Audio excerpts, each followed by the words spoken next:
Las 13 colonias estaban bajo el gobierno británico. Boston era una de las ciudades más prósperas de la época.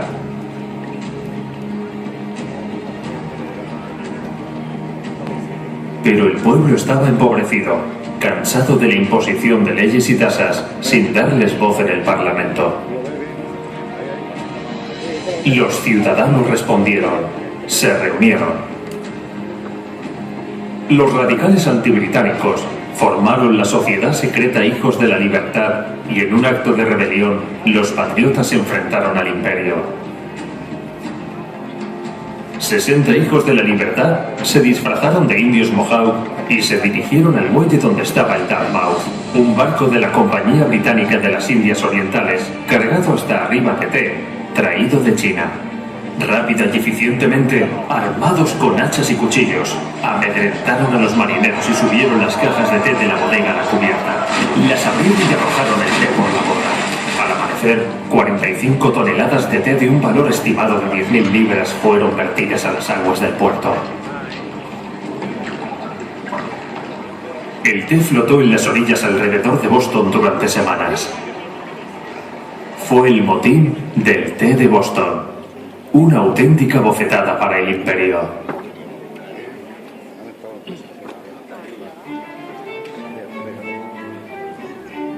Diez años antes, en la Guerra de los 7 años que enfrentó a Gran Bretaña contra Francia y España, el imperio recibió gran ayuda económica y militar de las colonias, pero dicha colaboración no les fue recompensada. El rey Jorge III y el Parlamento británico decidieron que los colonos americanos deberían pagar la enorme deuda provocada por la guerra. Vieron crecer las medidas represivas mediante impuestos que debían pagar por artículos indispensables como el papel, el vidrio y la pintura. La reacción no se hizo esperar. La prensa lo condenó y los hijos de la libertad organizaron duras manifestaciones. El motín del té llevó a que el Parlamento británico aprobase las actas intolerables, limitando aún más los derechos de los colonos. Esto fue un factor determinante para la convocación del primer Congreso Continental, que las rechazó por completo. El objetivo era boicotear los bienes británicos. El 19 de abril de 1775 la tensión se incrementó. Gran Bretaña movilizó sus tropas desde Boston, lo que provocó la batalla de Lexington, un suceso que prendería la llama de una revolución que condujo al nacimiento de un país. Había dado comienzo la Guerra de la Independencia estadounidense.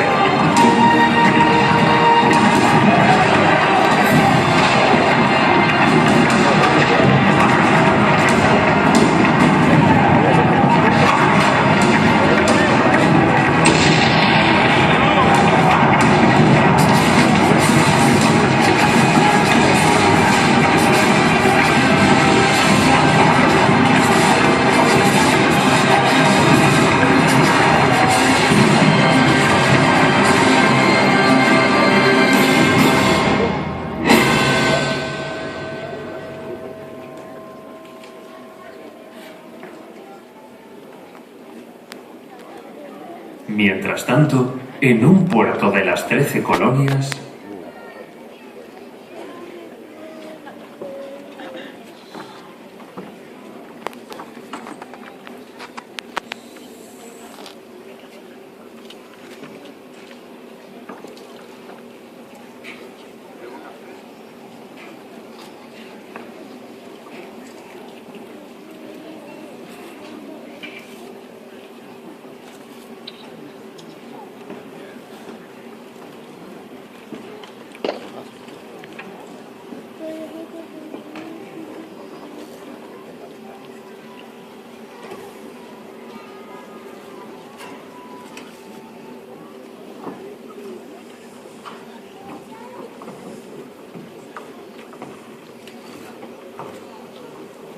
Patriotas, americanos, venid, dejad lo que estáis haciendo. Venid, comerciantes, vendedores, marineros, cazadores de pieles. Venid, acercaros. Venid, acercaros. traigo la voz de vuestros hermanos en las colonias, que están luchando contra los ingleses. Os traigo la voz de América. Inglaterra. Nada quiere saber ni oír de nuestras legítimas aspiraciones. Quiere mantener las colonias bajo una firme y estricta dependencia para sacar el mayor provecho a los elevados impuestos que pagamos. Mientras sus compañías de las Indias y hasta la mismísima corona engordan sus arcas hasta reventar, menoscabando nuestra economía y apropiándose de nuestros sacrificios. Inglaterra solo mira sus propios intereses. Y tú y todos nosotros solo somos simples y resignados contribuyentes. ¿Es este el destino de nuestras vidas y el de nuestros hijos? ¿Es este el pago al esfuerzo de nuestras familias que un día vinieron a este continente para lograr la prosperidad y la paz que Inglaterra nunca les supo dar? Nuestros padres levantaron y fundaron ciudades. Araron la tierra con sus propias manos en los más crudos inviernos, luchando contra el hambre, contra el frío y contra hostiles indios que amenazaban sus vidas. Al igual que ellos, hoy nosotros luchamos a sangre y a fuego. Fundamos nuevas y engrandecemos ciudades contra los ingleses hoy porque no quieren que el futuro nos pertenezca. ¿No es este un bello sueño por el que hay que seguir luchando? Se lo debemos a nuestros hijos y a los hijos de nuestros hijos, y nada ni nadie nos apartará de este bello camino. Y aquellos que aún están indecisos y aquellos que aún confían en la bondad de los ingleses, yo les refrescaré su flaca memoria. Yo soy un buen americano y bien sabe Dios que daría mi vida por la patria. Pero si queremos ser fuertes, tenemos que convencerles de que nos necesitamos. Ellos tienen campos, fábricas, maquinarias. También nosotros en el norte tenemos fábricas de harina, fundiciones, astilleros, serrerías, pesca de ballenas. Hay escuelas, universidades e imprentas y leyes que las regulan. Exportamos madera, tenemos un gran comercio, artesanía, yacimiento de minerales y metalurgia. Y por si esto no fuera suficiente para ti, en el sur hay un vasto territorio fértil, grandes plantaciones de tabaco y de algodón, y una rica y variada agricultura. Sí, pero mis antepasados son ingleses. Los cuentos y cantos que nos acunaron también lo son. Nuestro culto, nuestro rito, también son ingleses. Su rey es mi rey. ¿Su rey es tu rey? Sí, es mi rey. Hasta ahora. ¿Qué ha hecho tu rey? Perdón, su rey, por ti, Jorge III. Yo te lo diré. Nada. Dime, ¿dónde está tu carruaje? ¿Dónde está tu hacienda? ¿A qué hueles? Hueles a miseria y al olvido de tu rey. Dime, ¿te espera alguna rica dama inglesa para pasar una noche en su casa, en una cama confortable? Óyeme, sordo impenitente, ven aquí. El Imperio Británico jamás aceptará la unión y la emancipación de las colonias americanas porque teme nuestras fuerzas y anhela nuestras riquezas. La deuda nacional inglesa es de 136 millones de libras, como resultado de la guerra contra Francia. ¿Quién la pagará? El gobierno inglés en sesión parlamentaria ha rechazado su pago. Y entonces, ¡oh, feliz idea! Su ministro del Tesoro, el señor Grenville, ha dictaminado que lo pagarán las colonias americanas. Y así, como una maldición, cayó sobre nuestro comercio, sobre nuestras exportaciones y sobre cada uno de nosotros una lluvia de impuestos y sanciones que nos dejarán los bolsillos vacíos el resto de nuestros días. Porque en el Parlamento inglés las colonias americanas no tienen representación alguna, no tienen voz, no tienen voto, pero sí impuestos. Porque en el Parlamento inglés las colonias americanas no tienen leyes propias, no. Tienen provisiones reales sancionadas y administradas por sus propios gobernadores. Porque en el Parlamento inglés las colonias americanas solo sirven para sufragar los gastos de sus ejércitos, sirven para aliviar la ruina de su tesorería y sirven para alimentar con pingües beneficios las fauces insaciables de las compañías comerciales de las Indias. ¡No, patriotas! ¡No más impuestos! Estas colonias hoy sin derecho, mañana será una gran nación. Una nación habitada por hombres y mujeres libres, ciudadanos que serán dueños de la renta de su trabajo y dueños de las riendas de su destino. Recordad la palabra de nuestro gran general George Washington. ¿Se ha abatido la milicia? Sí, le contestaron. Entonces, están a salvo las libertades de este país.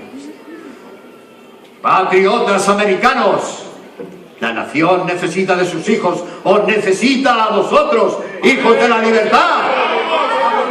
Todo aquel que sienta en la voz de América en su corazón latir, no lo piense, alístanse conmigo a ayudar con nuestros hermanos en las colonias contra los ingleses. No más impuestos, no más votos. Venga por ello, a luchar con los casacas rojas. ¡Vamos! ¡Adelante! ¡Adelante! Los 46 en Machalaviaya, un pueblo de montaña situado en la provincia de Málaga. Era el primogénito del general Matías de Gálvez y Gallardo.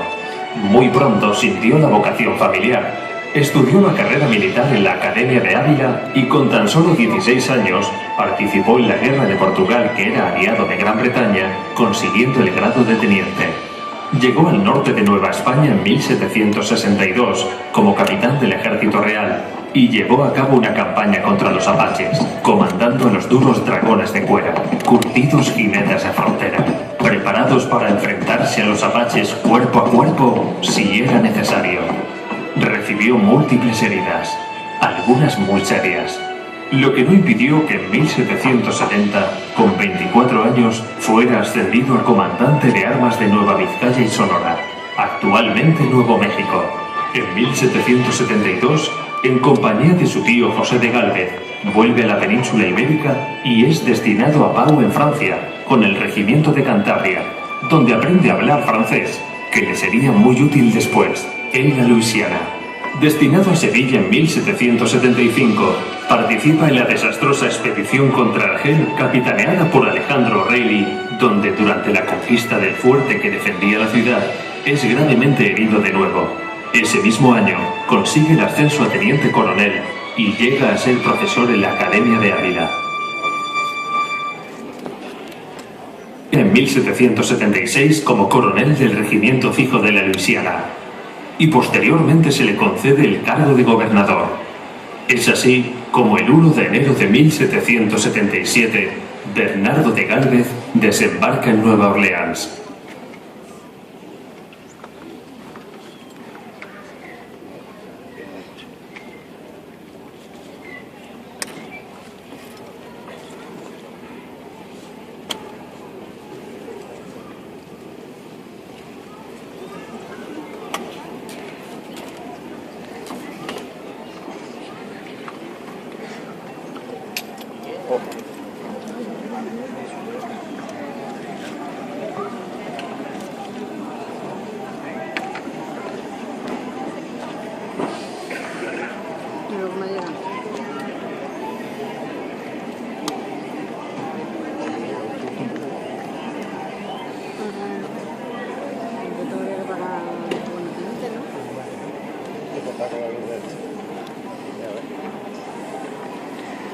Amados habitantes de Nueva Orleans,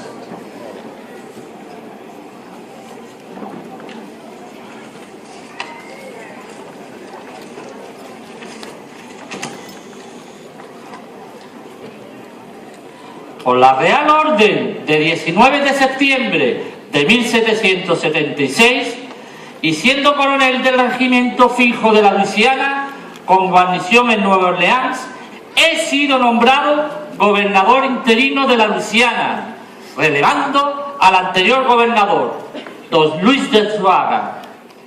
Llego a una tierra hermosa y querida por mí, y a la que daré mi vida y mis fuerzas para traer felicidad y bienestar a esta hermosa tierra.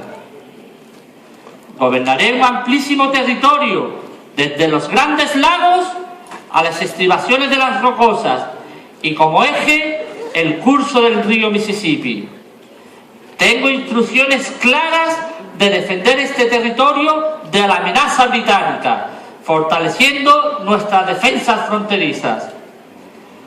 Prestaré ayuda a las jóvenes colonias americanas que están en guerra contra el imperio.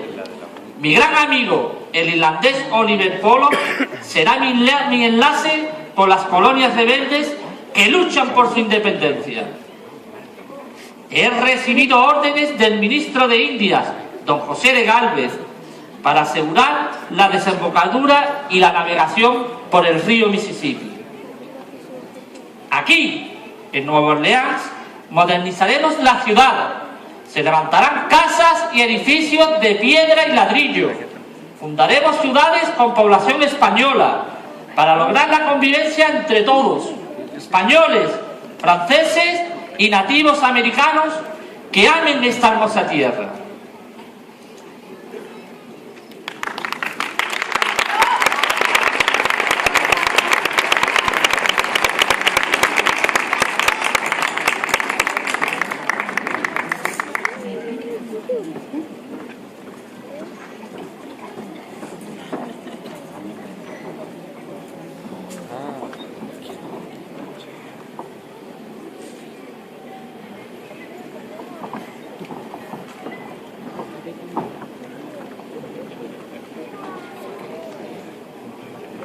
Mi señor, recibid este obsequio que cariñosamente y humildemente os ofrecen los habitantes de Nueva Orleans.